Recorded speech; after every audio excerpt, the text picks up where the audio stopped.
तो फ्रेंड्स, आज आपके पर्सन आपको क्या लव मैसेज देना चाहते हैं, उनके प्यार भरे खत आपके नाम क्या है। सबसे पहले एनर्जी से कनेक्ट होने के लिए पेज को फॉलो कीजिए, कमेंट्स बॉक्स में जाकर अपने पर्सन का फर्स्ट इनिशियल टाइप कीजिए, प्यारा सा एक दिल बनाइए और रील को शेयर जरूर कीजिएगा ताकि जल्द से जल्द आपका यूनियन हो सके।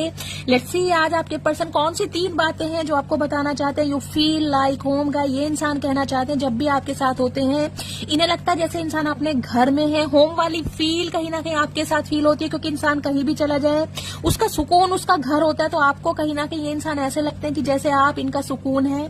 I never loved someone like I love you. जितना प्यार ये इंसान आपसे करते हैं उन्हें जिंदगी में कभी महसूस नहीं किया कि इतना प्यार किसी को कर भी सकते हैं।